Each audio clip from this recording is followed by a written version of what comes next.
Do you think there might be an issue with using All set. reserve funds for this purpose? Please ask.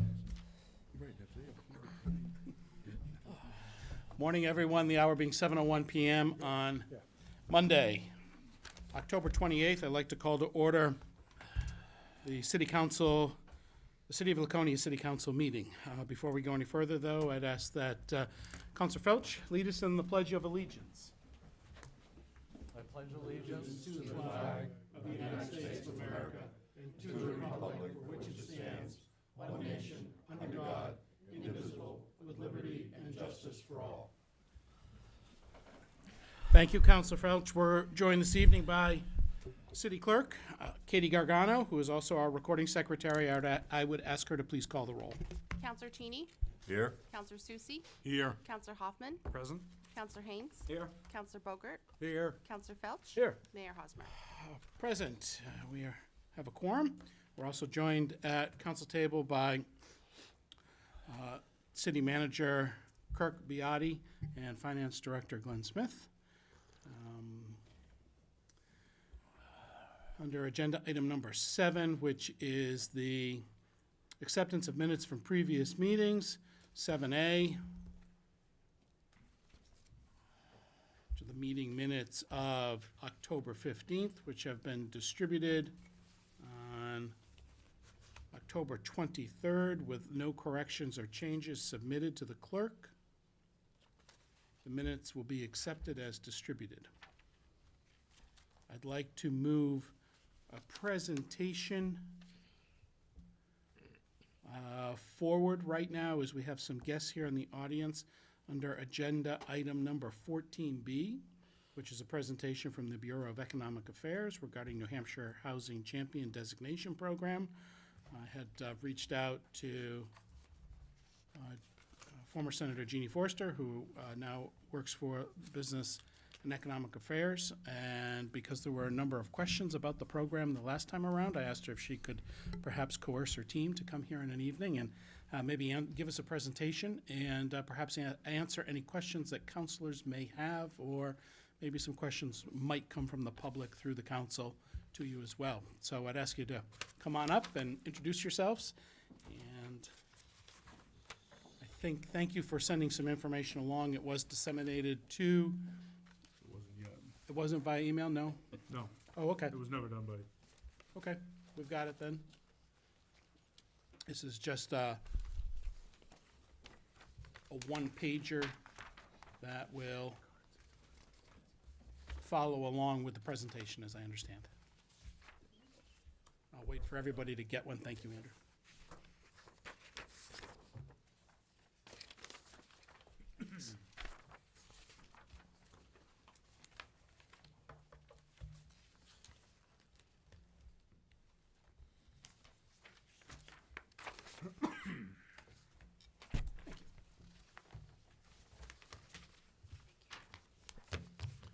Anyway, looks like everyone has it right now, so we're ready when you're ready.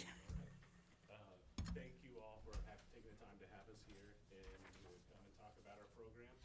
My name's Andrew Dorsett. I'm with the Bureau of Economic Affairs. I'm the Housing Finance Director, and I've been directing the Invest New Hampshire program that we rolled out in November of 2022. And we're really coming to the end of that right now. We've had quite a bit of success. I think as we move forward and tie up some of the last projects, we'll have quite a bit of success stories to tell you. I don't know if you're aware of that program. I'll just briefly mention that it was a $100 million program to address the housing crisis, and it had multiple facets. One was direct capital into development, multifamily housing development projects that had stalled or wouldn't happen without having the last bit of cash to help the project move forward.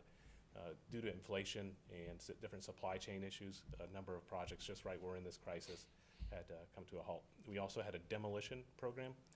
The demolition program paid for the removal of blight or make ready for construction of multifamily housing or community development projects. So it could be used to redevelop, say, for example, a mill to get rid of asbestos or other environmental mitigation issues to make that ready for multifamily housing. And then we also did the municipal per unit, which I think you have actually participated with a number of these. The municipal per unit was an incentive program to pay the municipality $10,000 per unit of permitted affordable housing. That was greatly successful as well. And then we also had the Housing Opportunity Program that we partnered with the Plan New Hampshire organization, as well as the New Hampshire Housing Finance Authority and UNH Cooperative Extension. And really that was a voluntary program to allow municipalities to access either consultants or themselves hold different public meetings and input sessions to learn what would fit in that community for housing. It didn't necessarily have to do with affordable housing, but you could start to have the conversation in your community about housing. The idea was when a developer shows up in a suit or an attorney and he's talking about housing, it shouldn't be the first time the conversation is happening about housing. It's going to be a lot of confusion and misunderstanding. And so the HOP program was meant to be a runway for those kind of conversations in communities to really prepare themselves in their planning and zoning documents to meet the needs of their community. So that program is really, we'll have all the funds, I think, out the door in the next 2 governor and council cycles, and it's looking like we'll be somewhere, we expect it to be somewhere between 1,500 and 2,000 units that we help create, but it looks like we're going to be between 3,000 and 4,000 units that the program actually was able to help create. And that's not just affordable, it's market rate housing as well. So, but that's the existing program, and now we're moving into our next phase, and we've brought on some experts like Leanne Moynihan to help run our Housing Champion program, and we'll have a new Invest New Hampshire program as well. And one last thing before I turn it over to Leanne that I'm going to mention is the 3 of us here come from a municipal background. Myself, I used to be a town manager, a selectman, town administrator, zoning administrator, pretty much covered the gamut of it over my time.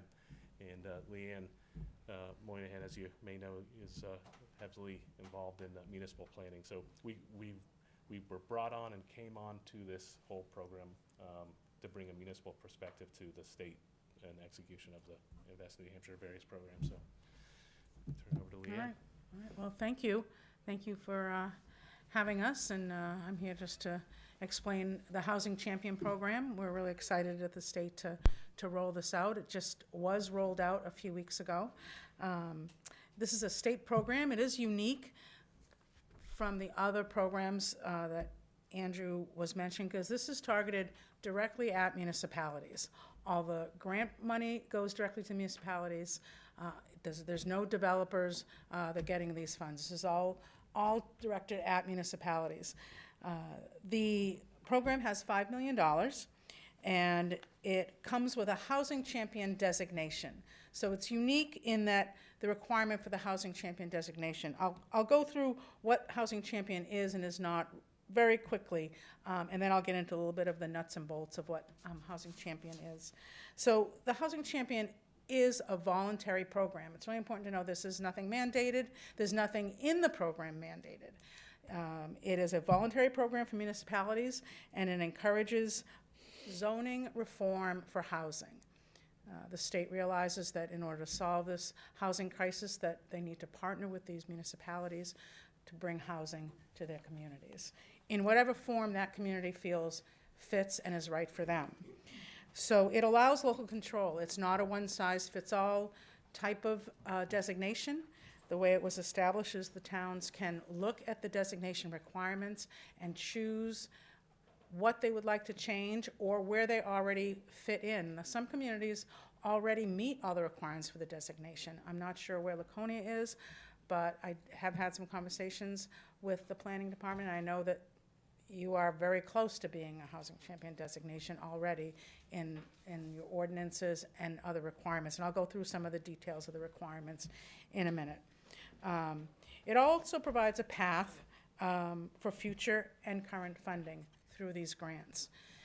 And the grants are for affordable housing, not low-income housing, not market rate. It's all workforce housing, which we're looking to bring to New Hampshire.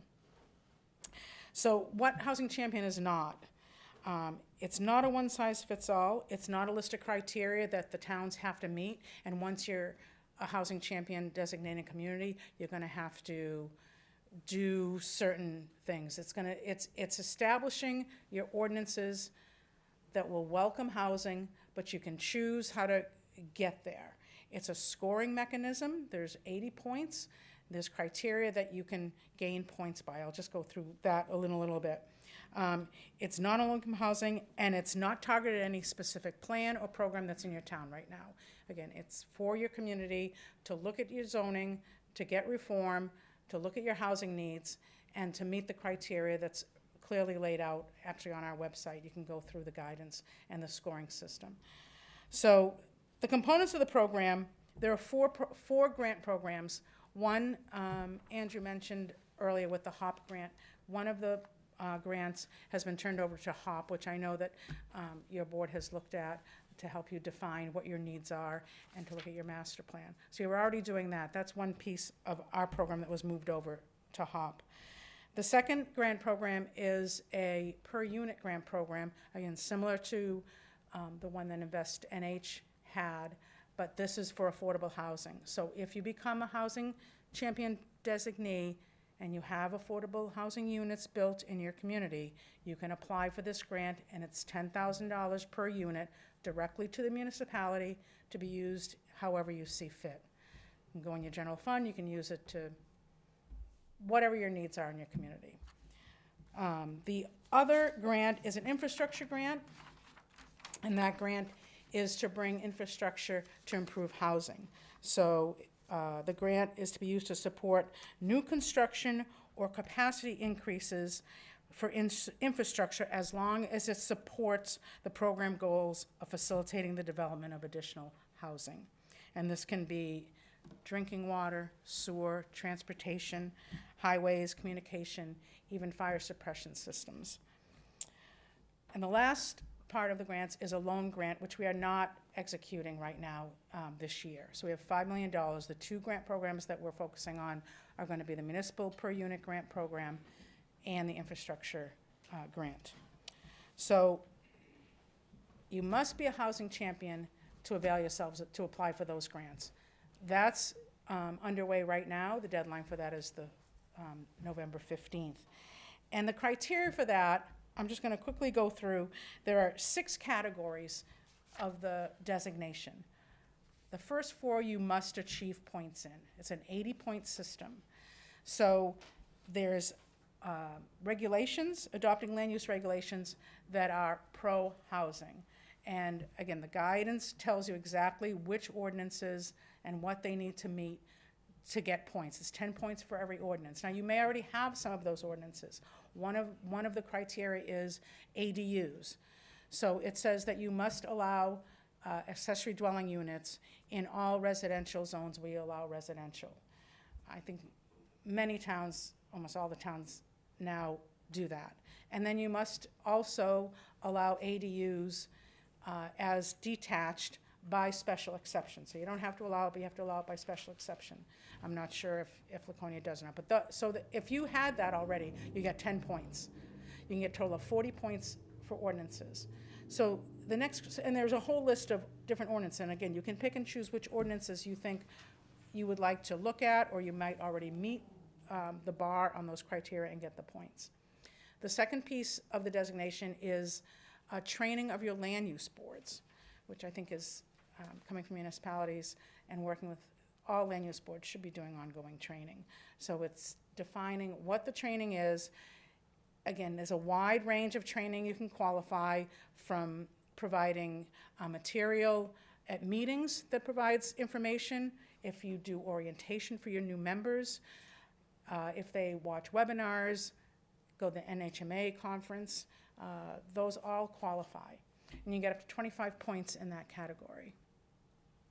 Then the third category is sewer infrastructure, and you have to have, you get points if you have ongoing, completed, or planned infrastructure, which again addresses housing needs. And it can be from 6 years back.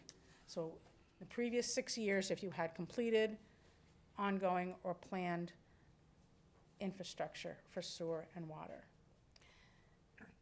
And the last part is transportation infrastructure, and it's the same criteria. Completed, ongoing, or planned transportation can be bus service, walkability, sidewalks. There's a number of criteria for transportation. Points are required in all those categories, and 80 points is the total that you need to be a designee. There are two more categories, which are financial incentives and other activities. You can get points in those categories. You don't have to have points in those categories. And those include if you have a TIF district, a tax incentives, if you have your downtown district. So there's, again, all the guidance is right on the website. They've also made accommodations for smaller communities.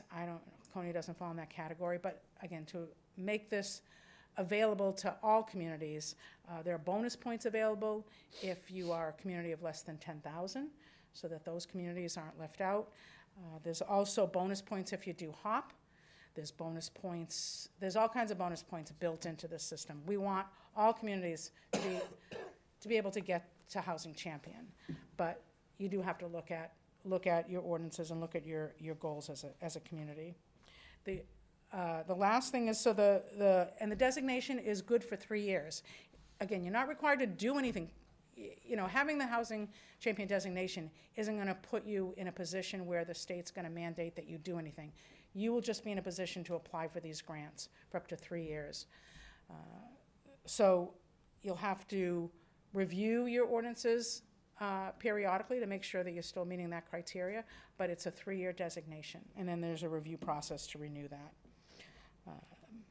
We did make the deadline November 15th, because we've got to spend these $5 million have to be spent by June 30th of 2025. So we gotta get the designation done, then we gotta get the grant applications out, and then award those. And April 1st, which is after town meeting for many towns that have to go through town meeting to make amendments to their zoning ordinance, unlike, I know it's not the requirement here, they will have an opportunity to apply for that designation again in April. And if there are funds left, we will open up funds for the grants in April to expend them by June. And we're hopeful that if we're successful in obtaining designations and getting these fundings to the town, that hopefully the legislature, then we will get money next year, hopefully more money, for the communities. So I think that kind of covers as much as you want me to get into on this, and I'll take Thank questions. you, Andrew. Thank you, Leanne, very much. One of the questions that came up, and at the last meeting, this was discussed in September, was is there a need for housing in this state? There seemed to be some question whether this workforce housing or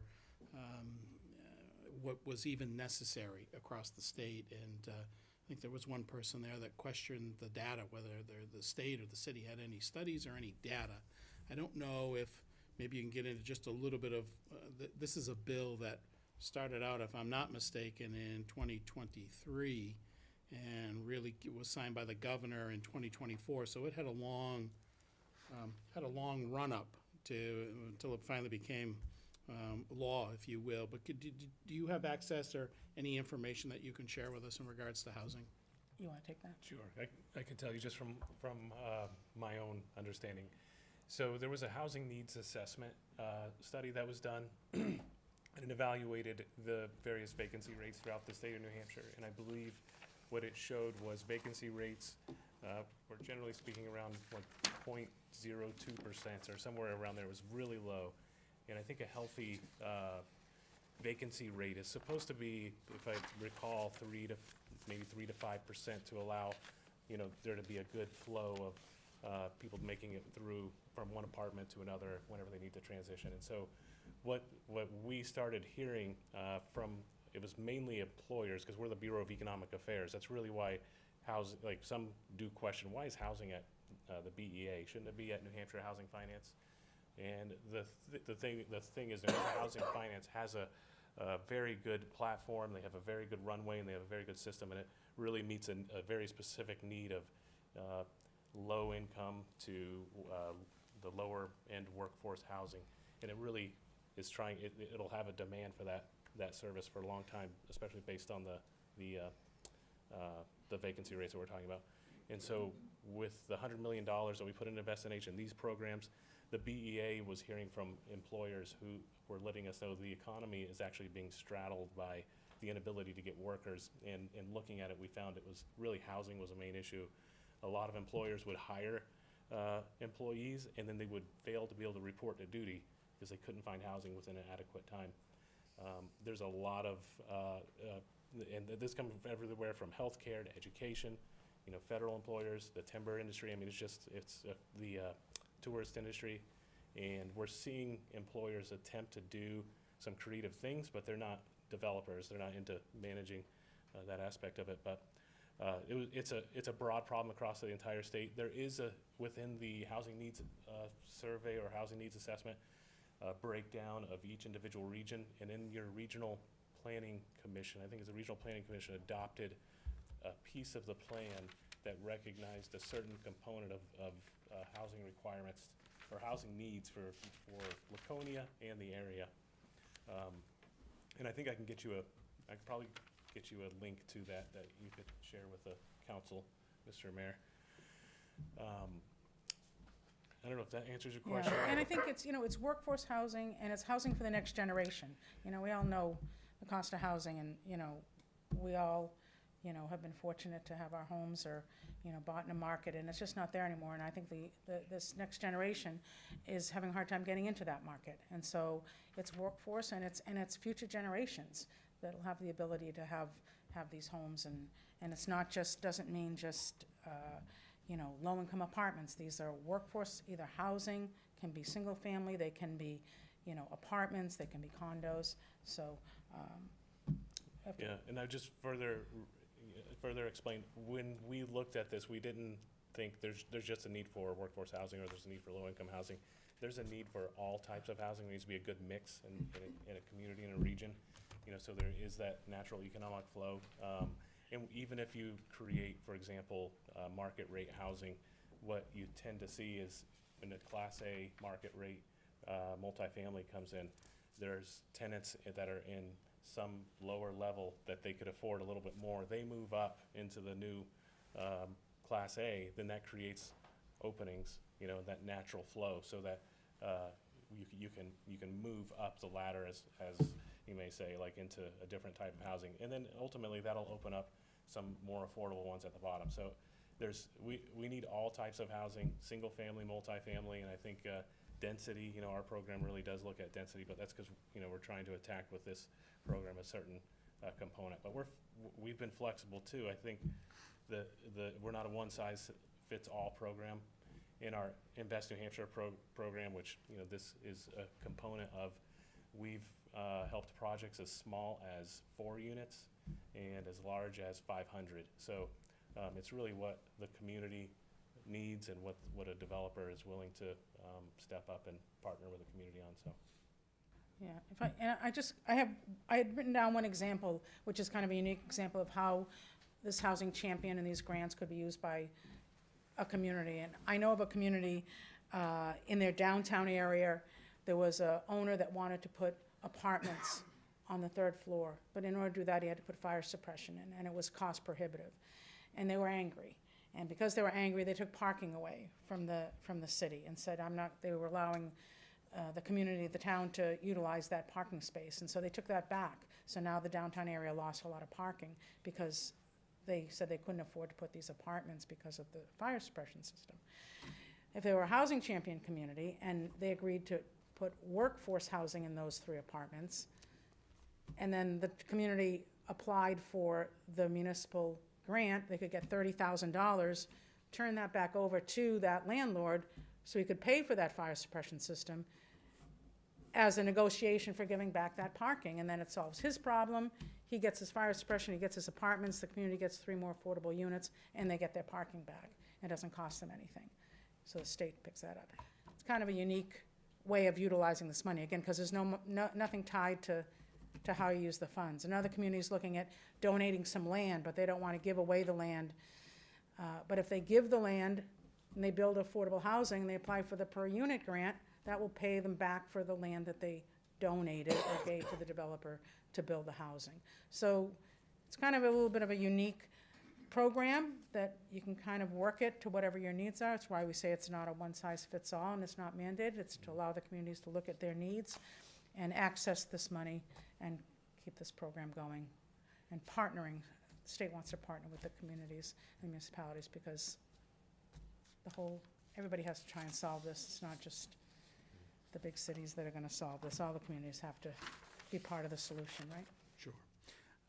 Council Cheney, I'll look at you. I know you had a number of questions that, over the time, I'll look at you first. It doesn't mean you have to go first, but I want to just acknowledge the fact you had some questions and call on you. He's trying to tell you I'm the troublemaker. No. You help us. How many communities are already champion? We're just starting. We just rolled this out. The applications are due November 15th. So I do know there are, Window, isn't it? it is a tight window, but again, we have to get the money out by June, and we've got to get the grant applications out after that. So we realize that many of the communities that are gonna apply in this first round are gonna be communities that probably already meet a lot of the criteria requirements, and that's why a lot of planners were asking, just look at your ordinances and see if you're already meeting the criteria, and maybe need some minor changes and still can become housing champions. And then we're gonna open it up, if you don't make the November, we'll open it up in the spring for another designation. And this is not competitive. The designation is not competitive. The grants money obviously will be competitive, but the designation is not competitive. Do you provide a definition of workforce housing? Yes. What workforce is? It's right in the guidance, yep. It's a state, yep. Could you touch on that right now? I'm sorry to interrupt you there, but I think that's a great question. 100% AMI, I think it's, Yeah. I have it right in the, I've got it right. it's right in the definitions, yeah. Yeah, so workforce housing is, if it's going to be homes that are for sale, then it's affordable to someone making 100% of the average median income. If it's for rent, I believe it's 60% Yep. of what's affordable to someone who's making 60%. And they calculate that by what is 30% of their income. And there's charts, you can look like, right? Yeah, uh, yeah, we have charts up on the website, That show by community, by based on your community, median based on income, house size and. what the rents would be. And I know, I've been surprised when I They're not meet that with low. developers and they're not that low. For example, in Grafton County, gets a little skewed by Hanover area. And, if you're over in Littleton and you look at, hey, what's affordable, you get kind of surprised. And I talked to many multifamily housing developers or owners who are up there, and they're like, oh, I'm never gonna charge that. That's not fair. But so you'd be surprised what actually might qualify. In this You case, don't Laconia, have there's no- You don't have those numbers at all, like for the Laconia area? We could get them to you, Yeah. I mean, they're Yeah. New Hampshire Housing, they're on the I can website. find them before we leave tonight. Okay, I'm just trying to understand if this is selling or renting. Either, Okay, I'd like to understand what those numbers were, okay? Because that was one of the first questions I put down. Define affordable housing, yep, Yep. it is defined, and whether and it's there's a housing or chart. rent. And my second question, if I may, Mr. Mayor, as you know, we're it's a good thing, the state school property, almost 300 acres, that's gonna be developed, bringing in a lot of housing.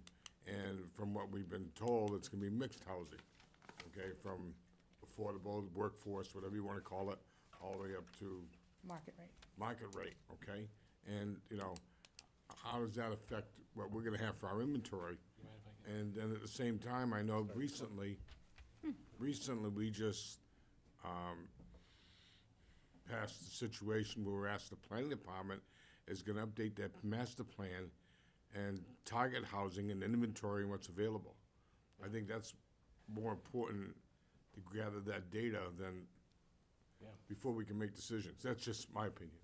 No, I would say, Counselor, it's a great way to look at it. I think, if you're trying to do strategic planning, you really want to get as much information as you can and then analyze it and move forward with that. I would say, I think that you'll find when you do your master plan update, our Office of Planning and Development at the BEA is going to be a resource that will be utilized, because of that kind of information, I think, has already been compiled and it'll be available to you. And I think the Laconia State School is a great example. I think there's, like you're describing, there's gonna be a mixed-use developments, probably commercial, affordable, workforce, market rate. I mean, it's daunting. One thing I would say, the benefit of at least being recognized as a housing champion before that starts, is that when the permitting starts to roll through, you can ride on the back of that and be able to get, for example, per unit incentive funds for that. $5 million So, doesn't go very far when we're looking at what we're hopefully gonna see there. And I know our planning director is here, and I, no doubt in my mind, he's gonna work with your team and the state team, whatever it is like that.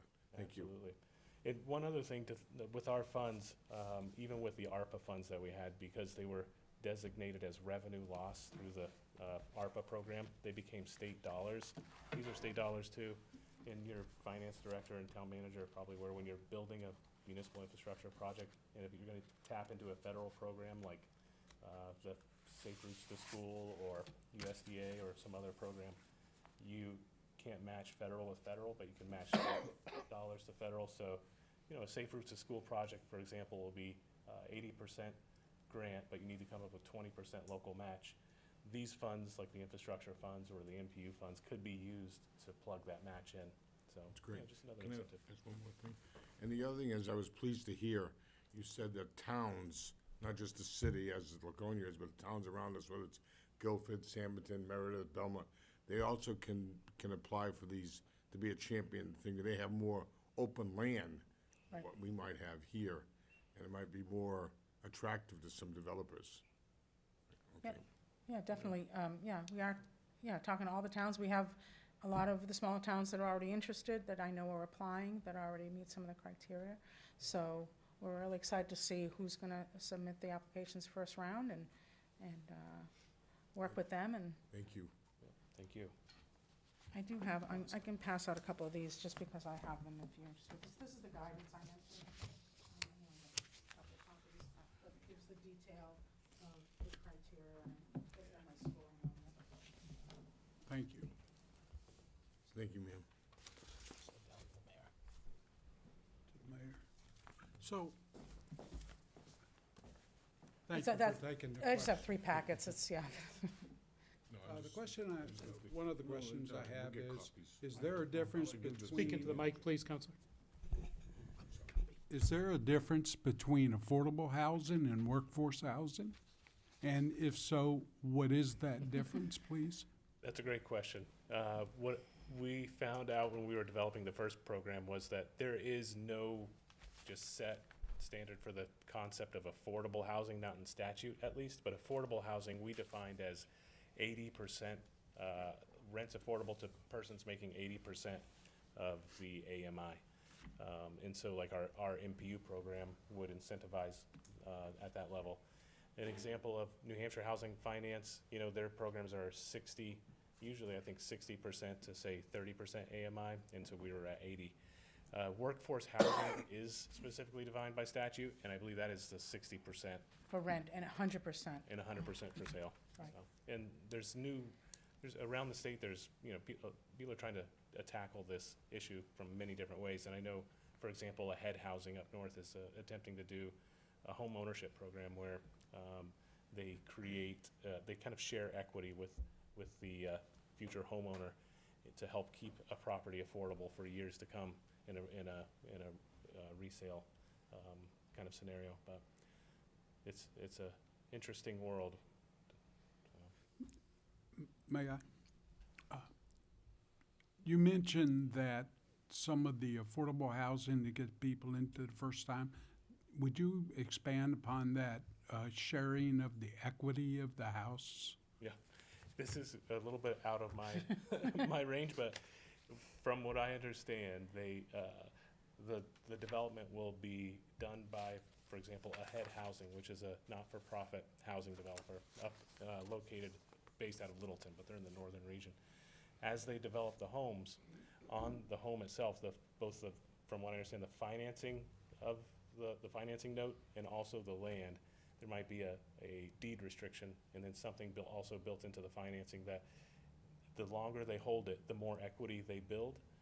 But if they sell it at a certain time, then they can't go above a certain price, or if it does, then the equity of that, I think, goes back into the developer.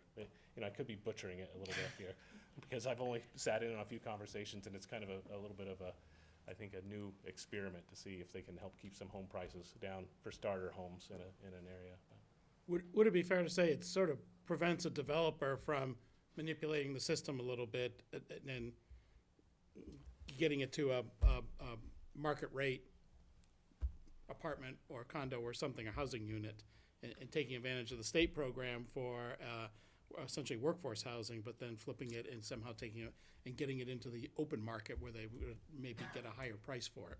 We are deed restricted. Yeah. 10-year, exactly. 10-year deed restriction, Right. so. Yeah. With some nuances, absolutely, Right. yeah.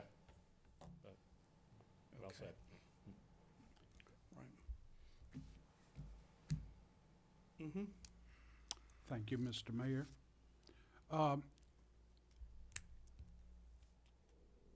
You mentioned that the grants could be competitive, so you could be a housing champion designation and still not win the grant? If you're going with,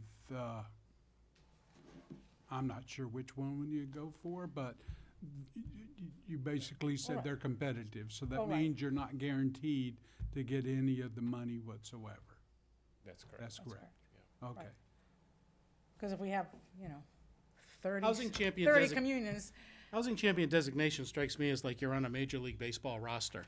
You still got to get up and try and get a hit. right. And you're up in Well, I some. mean, you have to get the designation, and Yeah, then, but if you're not on the roster, you got no chance to go up to the plate. But if you get on the roster, Right. you have a chance to get up to the plate. and the maybe- sooner you get on the roster, I would right? think the sooner you longer get your in the game, retirement- right? The quicker your retirement Right. vest. Yes, yes. And one last question. Thank you, Mr. Mayor. One last question, and thank you for your patience. The zoning changes, is there a list of zoning Yes, sir. changes? I just handed that out. It's in the guidance. On the That's next- in yep, here? We'll name all the, and it even provides an opportunity that if you think you have something else in your ordinance outside of what's listed there, and there's quite a few listed there, you can make an argument in your application that we have this ordinance which we think represents the goals of the program and of housing, and if you can make a case for that, and we can review that and award points. So there is even a vehicle for that. There's a lot of flexibility in the housing designation for us to look at all types of ordinances and changes, so. I think one thing I really like about this is that once you qualify for it, you then make the decision whether you're going to apply for the grant. And one thing that a town or a city would consider is, are there certain covenants or prerequisites that come along with applying for the grant? So it's not, you get to make that decision. Local control remains here. You are now a housing champion. You look at what's necessary to apply. If you are awarded the grant, what encumbrances come along or obligations come along with the grant. You make a determination whether if you were to get the grant, are the restrictions, does it still make it worthwhile? It's still very much a local decision. Right. The city council level or select board level. Yes. Who are the judges? Well, myself and Andrew, and we have someone from Office of Planning that will review as well Okay, if things thank you. become, Okay. Any other questions? questionable. Leanne, Andrew, thank you very much once again. Thank you. Okay. Nice meeting you. Always very generous with your time. I really appreciate it. Rob, could you backfill some of that? I'm going to put you on the spot here. Would you, just while we close out this portion, but if, just, as particularly in regards to where you think, and I know we've talked about this a bit, and you have with the city manager, where we have some sense of where we are and what, if we decided this were an option for us, how much work might be left to do in order to maximize the points necessary. Well, actually, we had a meeting with them a couple months ago with the city manager, and we kind of drafted up some of the draft changes that we would need to make. There's a lot of minor ones just to be eligible for all the zoning ones, and then it would be hitting the training point. So we're really very close. It's just making a few ordinance changes to validate that we actually permit a few things like tiny homes. It's adding a minimum size in there for foundations. So it's really a very minor change, and then adding in a few definitions, and I think we had mirrored there what she gave you for definitions in our update, so we were very close. So on a zoning change in particular, it doesn't necessarily mandate the ZBA or the planning board to, I mean, it's enabling, isn't it? If you make these zoning changes as to what is available to a potential development, still has to go through zoning Yep. and potentially ZBA review before you say, okay. Absolutely. Everything would still need a site plan or a conditional use permit or a variance. It would still be the same process. We're just adding in the language. That was my concern, Mr. Mayor, was Sure. ZBA. You can talk right in the, Sorry. talk right in My the- concern was ZBA. If we're setting up these zoning ordinances and we're making these changes, and someone doesn't like it, and someone wants to move ahead, go to the ZBA, and I haven't seen much not approved. I'm looking at Council Bogarts, because you were on the ZBA for a long time, and it just.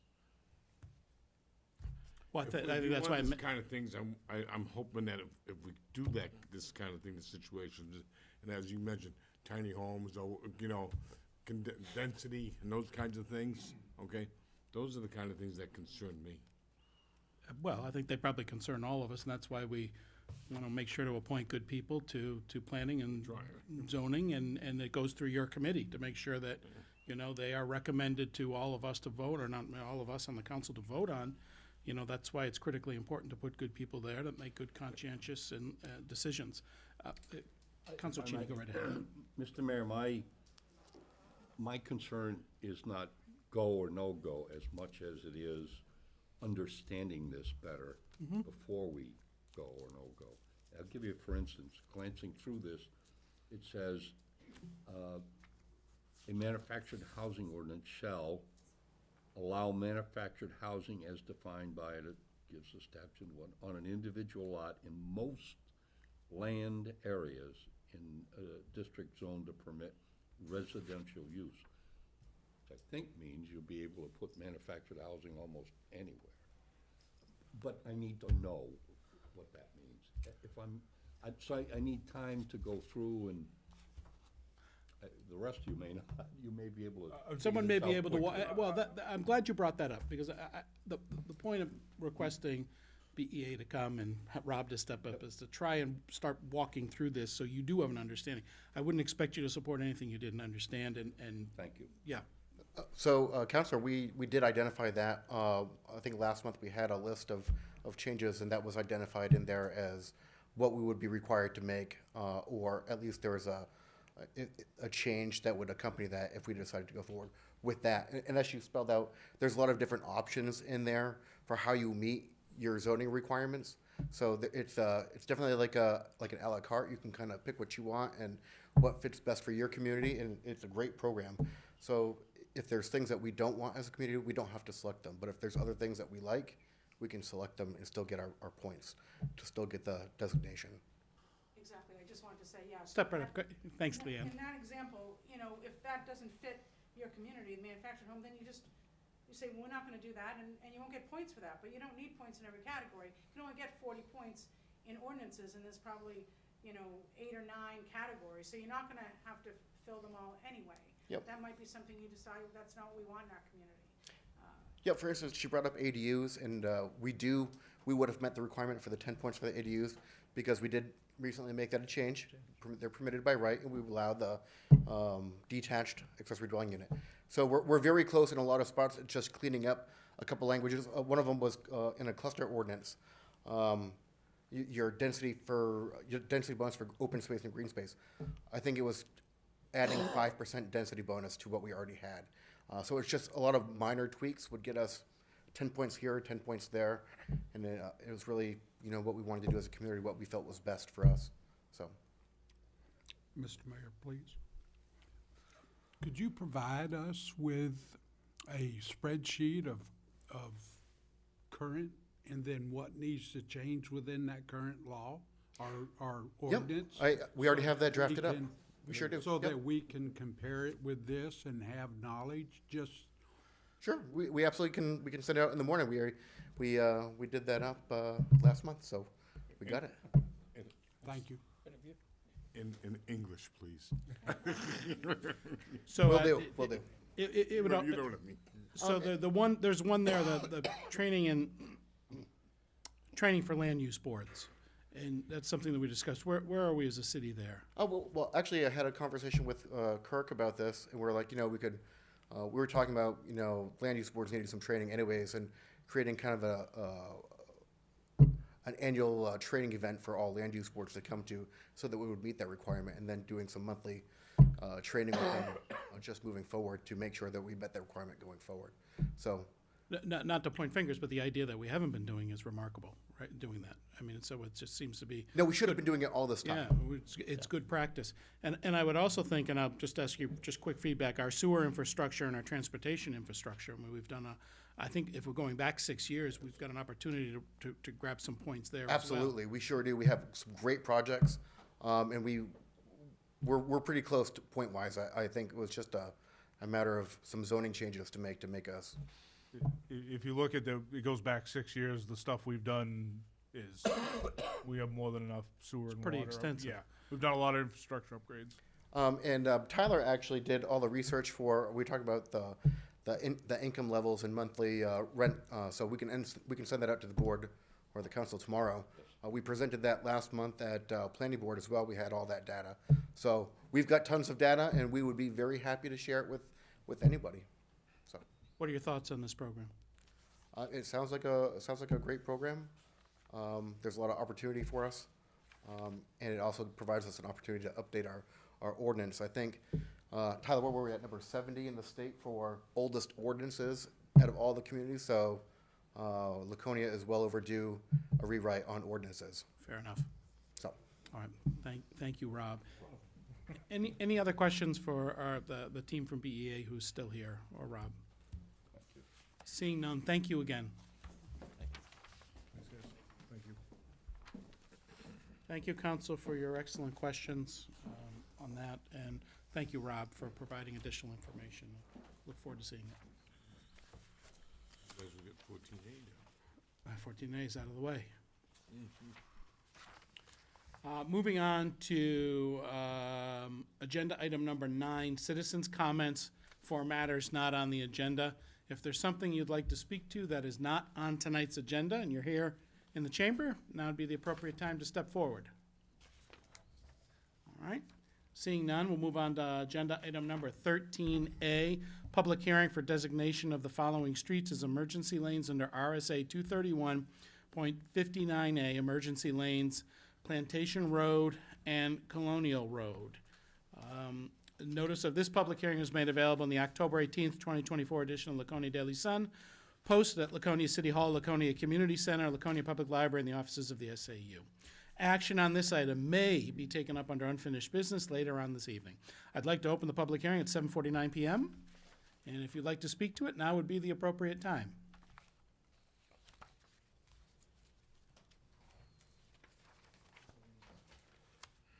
Okay? As no one has stepped forward to speak, I'd like to close the public hearing at 7:50 p.m. Again, we may take this up a little later on. Agenda item number 14, under presentations, presentation from Freedom Logistics LLC regarding a municipal electrical aggregation plan. Welcome. Thank you very much, Mr. Mayor. Sure. My name is Stuart Ormsby. I'm here on behalf of Freedom Energy Logistics. Our company is a bit of a niche energy consulting company, and we're here to talk a little bit with the council about an opportunity for your consideration, which is community choice aggregation or community electric aggregation. My understanding is the council's received some information about this, perhaps with presentations within the last year. We've been having active discussions with the Energy Committee that the council established. We've met with them 2 or 3 times. So what I'd like to do with your indulgence is just give you a brief, quick overview of electric aggregation and just present some of the opportunities available to you on that point. Just a little bit about our company. So we've been, again, active as energy consultants, assisting towns and cities throughout New England on programs such as this. In New Hampshire, we're currently working with about 10 communities. Some of your neighbors nearby include Ossipee, Hampton, Northampton, Greenland, just to name a few. Also Londonderry and Merrimack. also, we've actually been doing this quite a long time. In New Hampshire, this is a fairly new opportunity for the state. The enabling statute was just passed a few years ago. It took a while for the rules to get in place. But New Hampshire's been pretty quick in moving in this direction. There are dozens of communities who've moved forward with this opportunity, some of which have just been operating for a fairly short amount of time.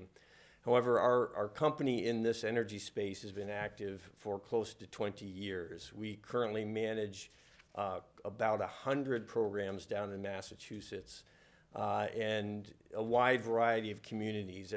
Quite a few of the smaller communities out in the western part of the state, some of the mid-sized cities around the 495 Beltway, and then our largest client is the city of Boston. So a wide, diverse background there. So what is this opportunity? What is this program? So New Hampshire has had, call it open competition for electricity choice now for over 2 decades. And it's been very successful for large commercial customers. They've been active in the market, buying their own electricity supply on their own. And so what we're talking about here is they buy their own electricity supply instead of getting it from Eversource or the New Hampshire Co-op, for example. The opportunities or the success rate for residential and small commercial customers has been a bit more mixed. So customers in those categories, 15 to 20% of those customers are shopping in the market as opposed to buying from their local utility. And when I say mixed, it's because you can do well as a resident, but you have to be careful. You have to be attentive. You really have to be on top of things. Unfortunately, one of the best business success stories are the companies that prey on inattentive customers, unfortunately. So what happens is they sign you up with a teaser rate. You're saving money for the first 6 months. Life goes on. You kind of forget about it. They reset your rate on a holdover rate, and then you find out, and maybe you pay attention 6 months later, and all those savings have evaporated. In some cases, maybe the customer doesn't take a look at it for 2 or 3 years down the road, and they realize they're now paying 300% more than what they were paying originally. So it's a tough market, and so the energy aggregation program is really targeted toward those customers, residential and small commercial. And what the statute allows a city like Laconia to do is to aggregate all those customers together into a large buying pool. And so with that size of a customer base, it's very easy to attract suppliers who are very interested in bidding on that opportunity. And so they're offering very competitive rates in line with what large commercial customers have been enjoying now for over 2 decades. What's really important about these programs, and this is the top line item, it's what's called an opt-out aggregation. So in order to get that large buying pool, and the way the statute is laid out, is every resident and small business who's not currently on a contract with a third-party supplier would be considered in the program unless the individual opts out. So obviously, customer information, reaching out to residents, reaching out to small business owners, making them understand about the program, the opportunity, but also making it clear you don't have to participate if you don't want to. And so obviously that's on us as your consultant if you decide to work with us, to making sure that we're doing everything possible to get that message out.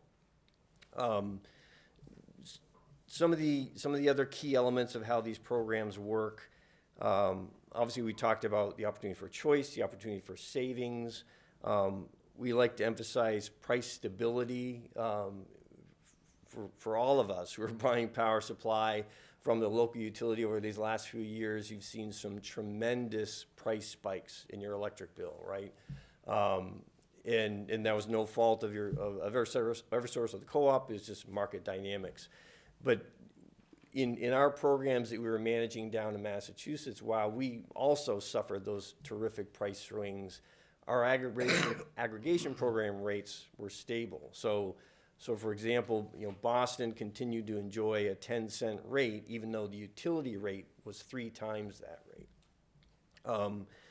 The other important element with the way that we manage the programs is we're issuing RFPs on behalf of our municipal clients, going out to the market, getting competitive pricing from an array of suppliers. Now, the suppliers that we're working with are well-capitalized, very large companies, and that's important in a very volatile market like New England is.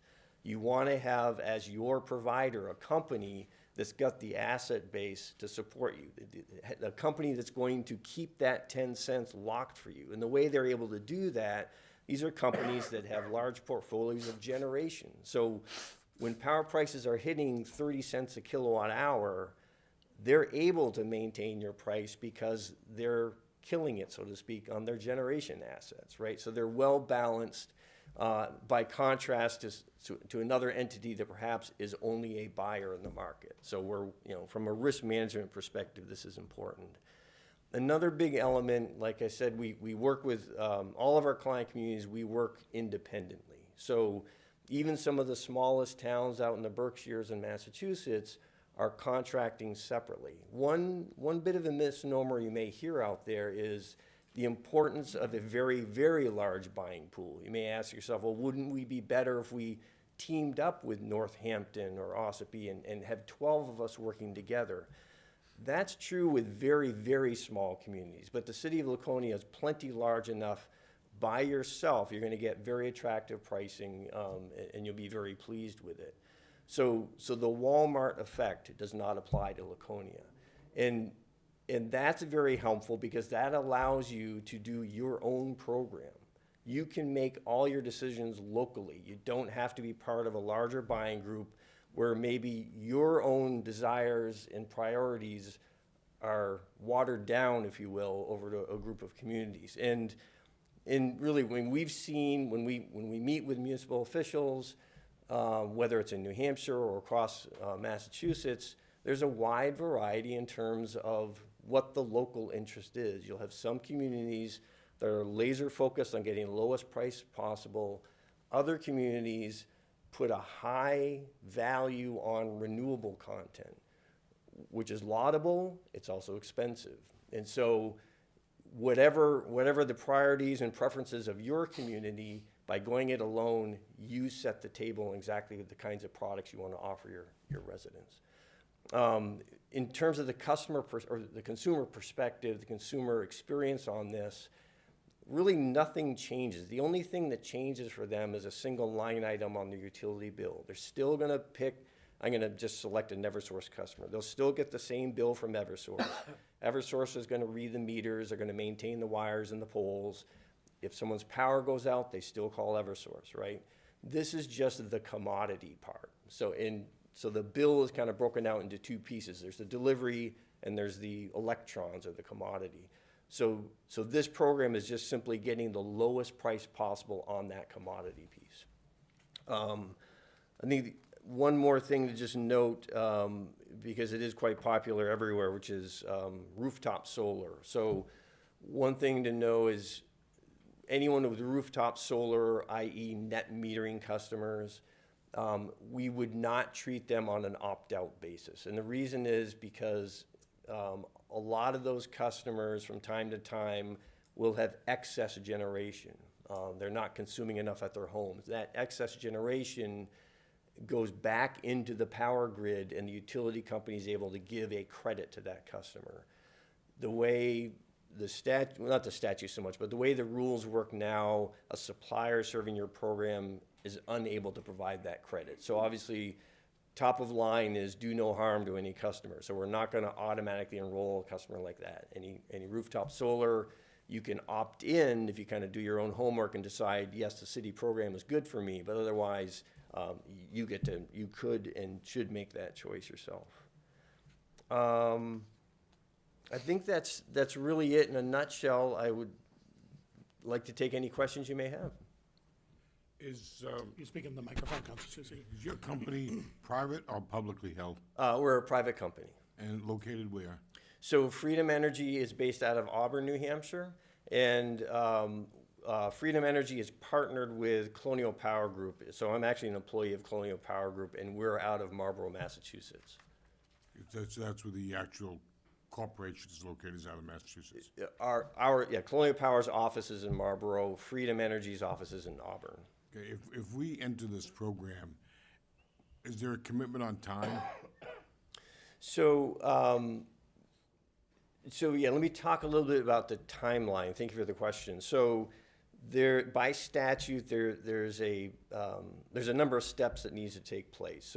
So first of all, working with the Energy Committee, we would create what's called a plan, and it just outlines how the program's going to operate. There needs to be 2 public hearings conducted, allowing the public to comment on that plan. It goes back to the committee and then the council to have final sign-off on the plan. Then it goes to the State Utility Commission for its approval.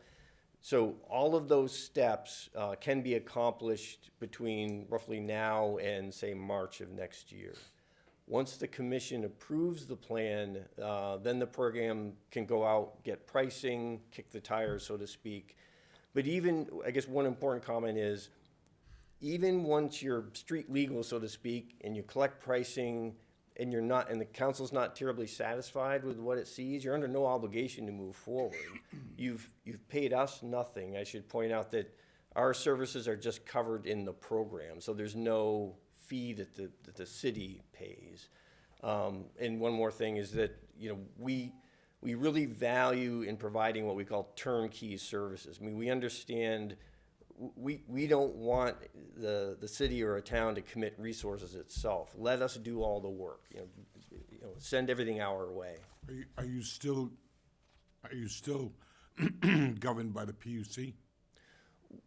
Very lightly. We have both Freedom Energy and Colonial Power are registered energy brokers with the commission. Do they still oversee like they do Eversource? If Eversource wants to give an increase, excuse me, they go to the PUC, same thing? No, I mean, Excuse me, go that's ahead. okay. In context of rates or prices or the product that you may be offering customers, no, those are your decisions or the council's decisions, right? Thank you. Yeah. Any other questions, Counselor? Thank you, Mr. Mayor, and thank you for taking my question. So let's say we went with it and you go out and get pricing. Is that pricing just for Laconia? Or if you have other towns in that thing, in this program, let's say, do they get separate pricing so they may pay more than we pay? Correct. So yeah, is right. that- We would just be getting pricing just for Laconia. And we'd be running separate procurements for Ossipee and for Northampton and Hampton. Mr. Mayor, please. Go right ahead. So that seems to be a lot of keeping up with a lot of different pricings. How do y'all keep up with the different pricing for the different municipalities? I mean, this is all we do. This is our niche business. So it's not terribly difficult for us. I mean, so let me explain a little bit where, again, we'd be seeking pricing, and if the council likes what it sees, you'd be entering into a contract with a supplier, and so that would have a term to it. It could be a year term, it could be a 2-year term, and so you're locking in a fixed rate for that period of time. So, right, so we are periodically going out into the market for our various municipal clients, but running each procurement separately. One, Right ahead. thank you.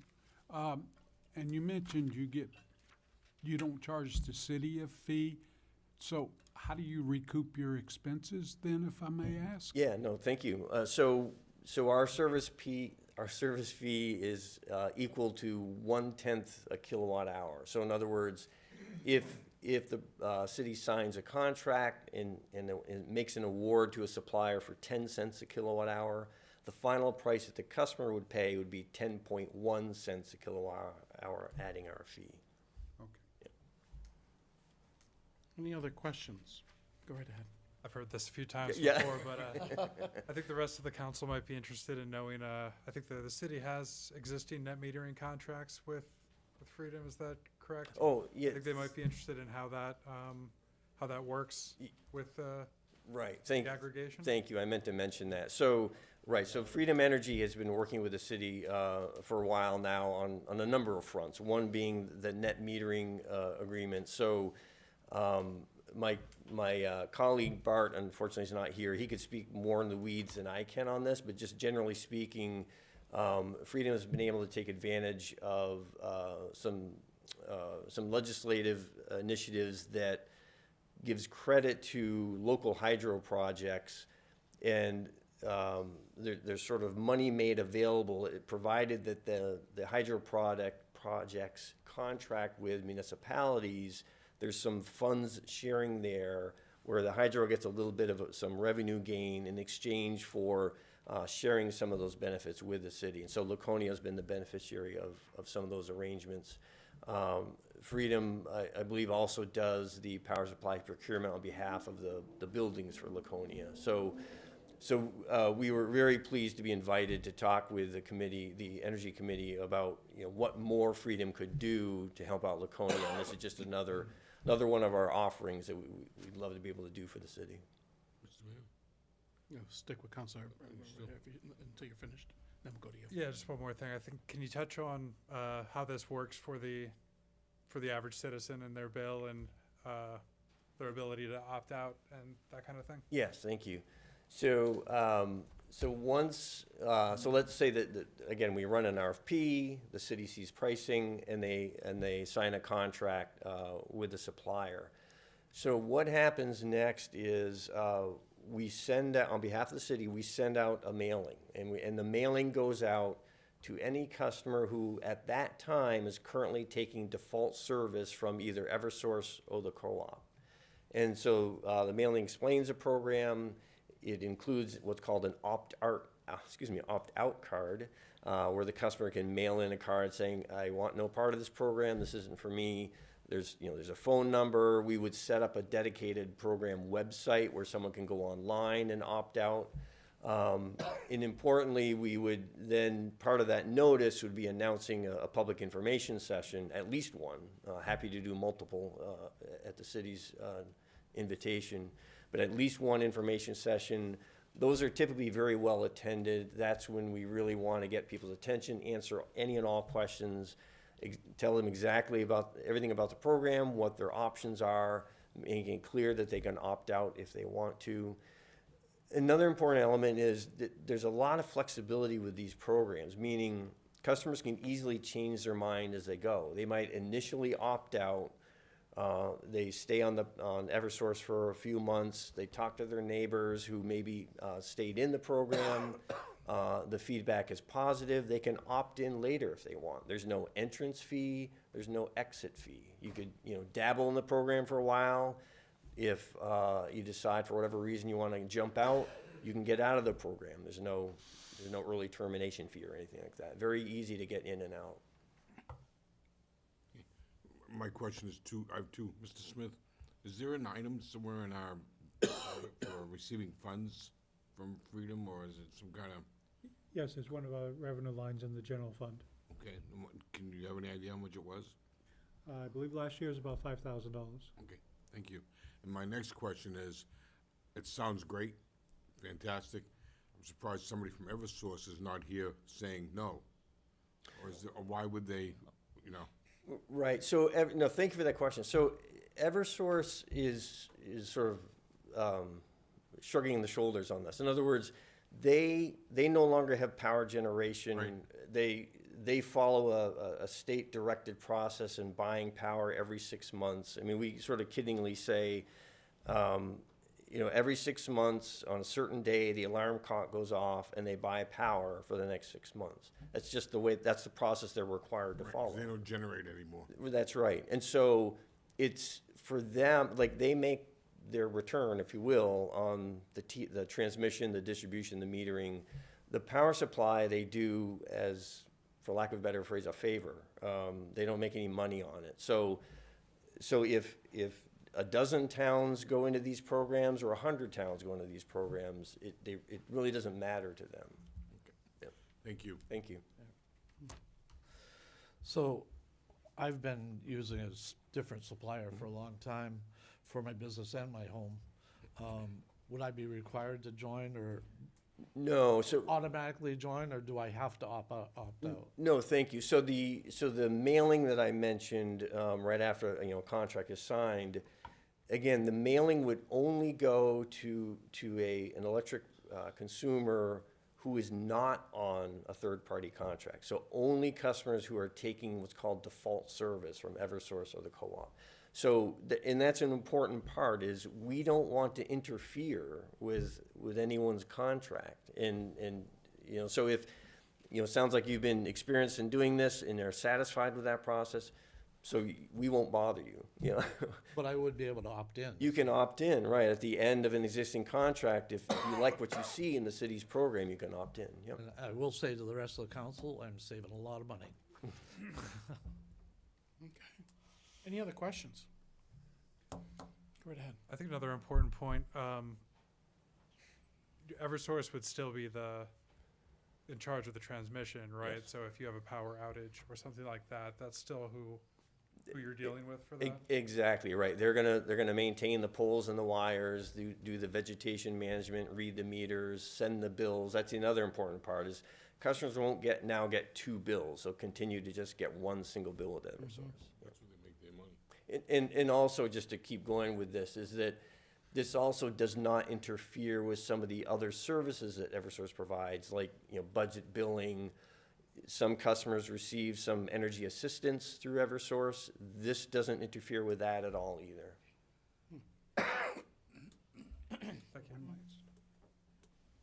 Thank you. When a new resident moves to town, and let's say we go with a contract, how do they know when they go to set up their services? Because most people do that from the old place where they're out of state and stuff, and they're just doing everything over the internet.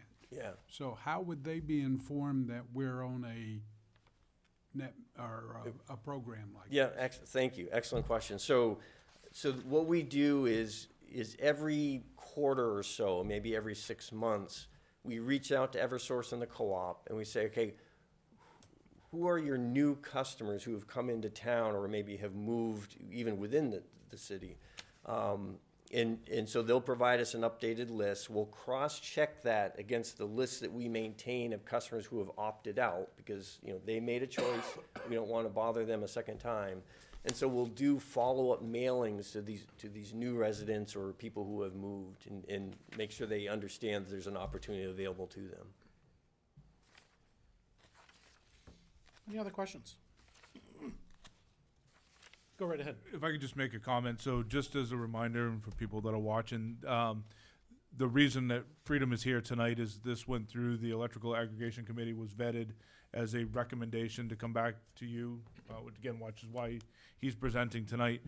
Later on in the meeting, there is an opportunity for you guys to make a decision, not on choosing the company, but on giving some guidance to myself and some approvals to myself to be able to continue this process moving forward. As he said, there's a couple of public hearings, there's some documents that need to be worked on, in this process to continue this along. So, again, for those, if you're on YouTube or in here, this will be coming back up later tonight with some more information on this.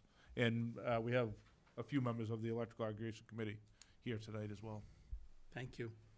Thank you very much for an excellent presentation. Thank you very much. Okay, moving on to agenda item number 15, which is the mayor's report.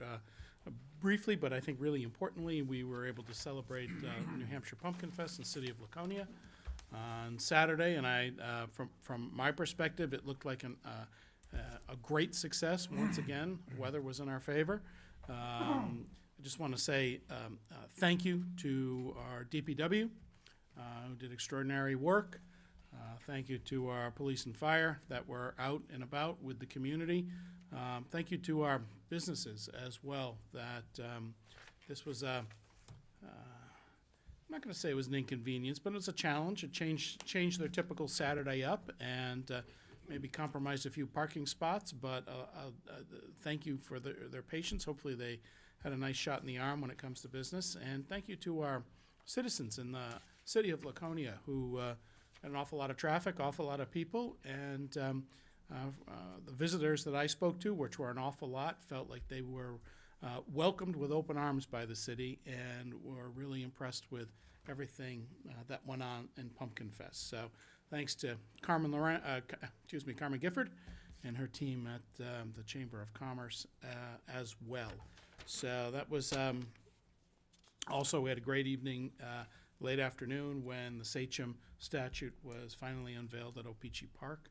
I want to thank you. There were so many people involved in getting that Sachem back, and as we all know, a lot of questions were asked over the years. Where's the Sachem? How come it's not there anymore? When's it coming back? But if I'm not mistaken, the gentleman's name was Mike Smith. Is that correct? Mike Smith, Chris Fernandez, No Limits Metalworks, to name just a couple of dozens of people and businesses that pitched in to bring the Sachem back. So go on down there and take a look. That important part of our community has returned, and stronger than ever, I think.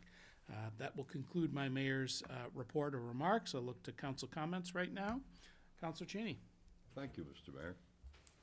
I was hoping I could ask that the manager provide us with a status regarding the roller coaster Route 106 or Parade Road property that has been an issue now forever in the near future. He will. I see him shaking his head. I said yes. I show him these beforehand. I warn him, so. I think there was some discussion, but I want to emphasize, I would hope to see a report, and the manager assures me we should hear, regarding the concerns expressed by James Anderson, who was on the Board of Trustees, expressed some concerns. I'm hoping that the manager and his folks can provide us with an update on where exactly we're at and what repairs, if any, will be made. I have here two pieces or two reports. One's 21 pages long, the other's 16, that were provided to me with regards to the proposed acquisition transition for Lakes Region Healthcare and Concord Hospital. I think there's a lot more that needs to be provided to us, and we need to do more than send a letter.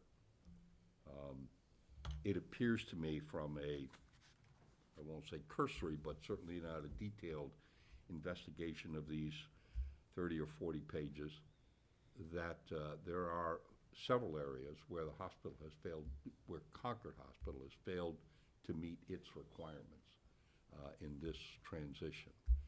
And I would remind the council that their contract for owning that hospital runs out in another year. And we better get some answers. I think we need to do more than just send a letter. I think we need to, my preference would be to find a law firm that deals with healthcare issues and contract with them to help us navigate this. This is in this counselor's opinion, one of the single most critical things that the city faces going forward is this hospital. So I would ask the council would consider recommending trying to find a firm. I don't mean to impart any negativity towards our normal firm, but this is a very specialized field, and I'd like to see a firm that deals with this stuff at least looked for and have the manager report back to us about what that cost might be and so forth. I'll be done in a second. Oh, I know that. Lastly, Subject, okay. the mayor was kind and spoke highly of Pumpkin Fest. I wasn't quite as well, I should say, I thought it was interesting, the number of people who showed up. It seemed like a good crowd. But our side of it didn't impress me. This is Pumpkin Fest It died. in Keene a few years ago. Sit back a ways and you can see they build a hell of a tower. And we used to build a tower, and I don't understand where it went. So I'd ask that we at least talk about or consider in the not too distant future what we're gonna do going forward about Pumpkin Fest.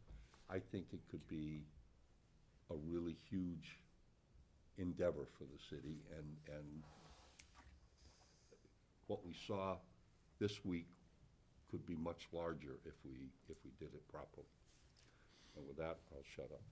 Well, you don't need to shut up. You make some excellent points. I will tell you that in discussions with the chamber over the years, the cost to build that tower was, in their mind, prohibitively expensive because of the difficulty in recouping those costs through vendor fees. I know there is a significant challenge there. I don't, I look at a tower that large too, and the lawyer in me thinks liability. And, but I don't know if that's even something they're considered or worried about or not, but, but fair enough I guess I'd question. just like to see more effort put in to aggrandize. Okay, and I'll let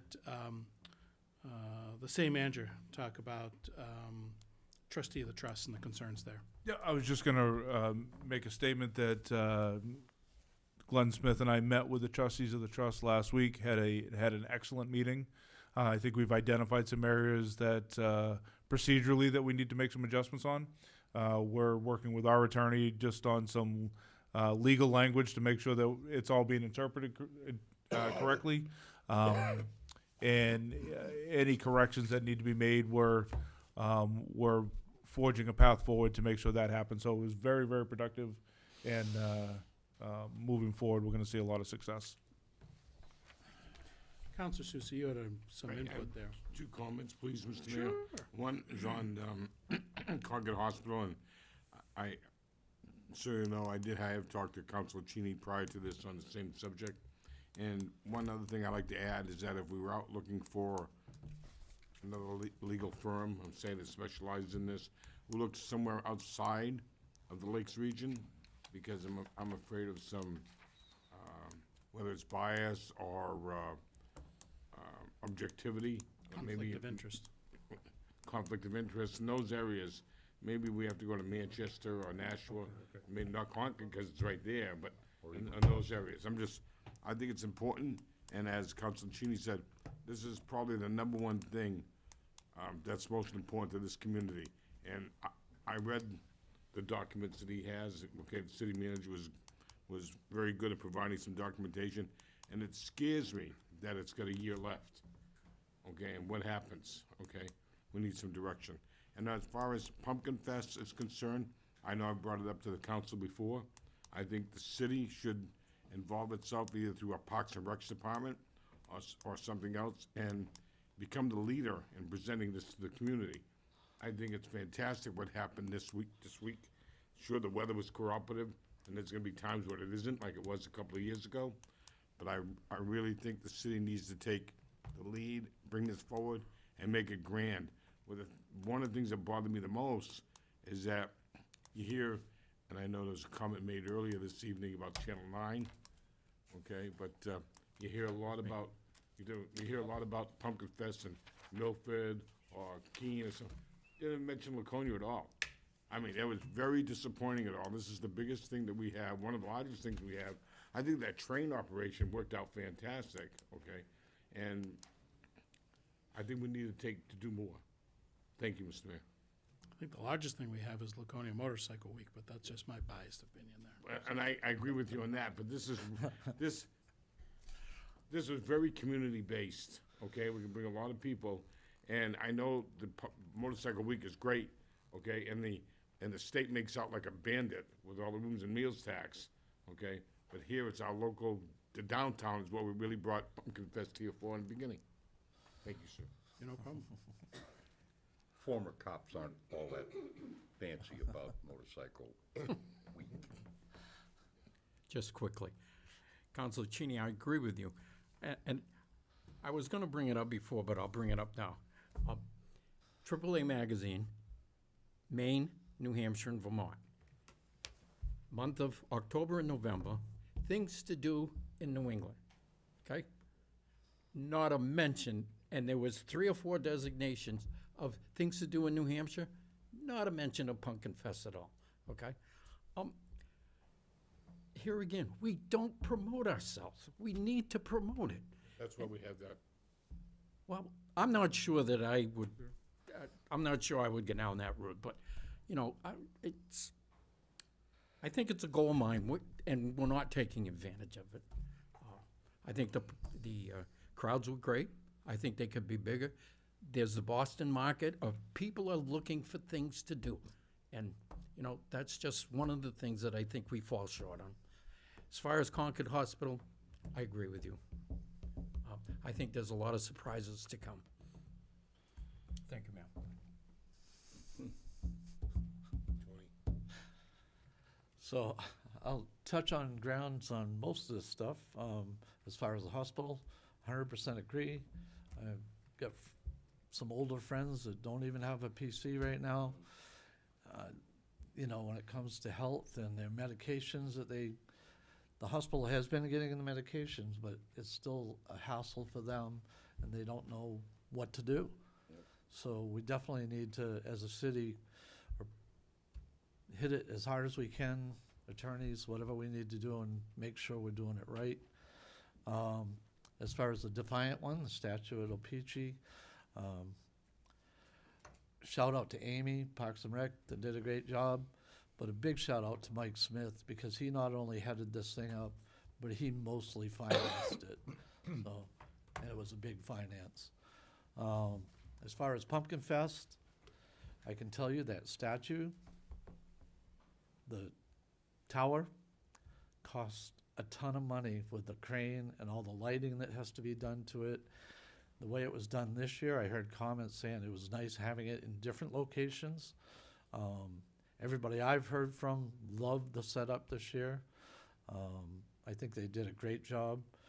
As far as advertising it, there needs to be a lot of press releases, reach out to, I mean, I got advertising for my carnival at Levitt Park on Channel 9 because I reached out to them. They're not necessarily looking for the items. They need to be reached out to, so we can work with Carmen at doing that. I think Carmen did a great job this year. I would not even, the city should be involved, but not necessarily take it over. Tony, I think we would have had a different problem if we didn't raise it up to a level like we did a few months ago when we were told it was gonna almost abandon some of this area. Okay, any other council comments? Any committee reports or liaison reports? Just real quickly, the committee on the community service initially met, and there will be a report the next council meeting in November. Good job. Agenda item 19, citizens' request to comment on current agenda items. Many of you have been here very patient. If there's something that's on tonight's agenda that you would like to speak to, now would be the appropriate time. So step forward, say hello. Don't be bashful, all right? No one's stepping forward. Let's move on to the city manager's report.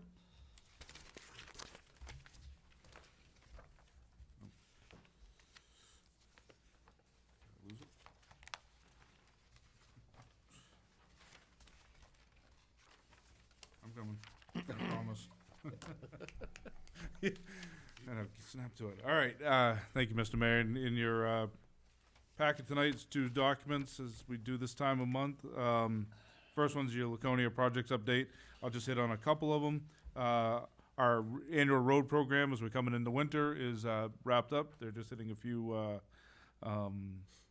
punch list items and then some smaller stuff. They're fixing some sewer manholes, that type of stuff. So they are getting around the city doing those, getting ready for winter. But the main work is done. Academy Street Bridge is wrapping up. They'll have they have a guardrail that needs to go up, some gas line work needs to be done, but that's just about completed. I'm gonna skip all the way over to the 3rd page of that document that you have. The O-Pee-Chee Loop, the Northern Borders Regional Commission has extended our deadline to proceed. So this is the project that we've been working on in Lakeport, to expand the Wild Trail down into Lakeport, coming up around, and then eventually going up into Franklin Street area, Elm Street, out towards, say the Elm Street School, if you will.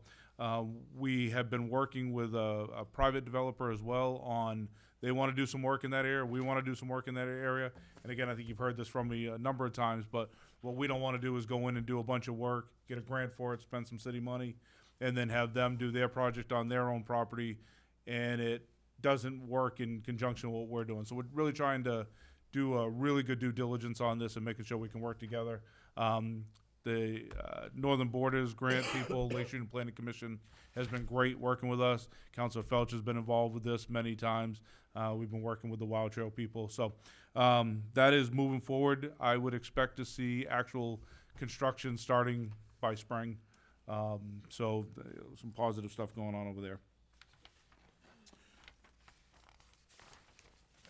Skip over to the last. I met with I know it's something we've talked about for a long time. We've talked about it before I was in this position. When I met with the Weirs TIF the other day, discussion came up about the Weirs Beach restoration. So we're going to try to put a little bit of pressure on the state. They're the ones that really need to give us all the ability to move forward with anything we're going to do, whether it be dredging, extending the jetty, whatever it is. So we're going to try to put a little pressure on them to get that moving forward with us, so we can move that along. The master plan update, they're recruiting members to be on the steering committee. So Rob and his team are putting that together now. The Native American sculpture, I have to just say it one more time because it's on here. This will be the last time it's on this one because it's finally completed.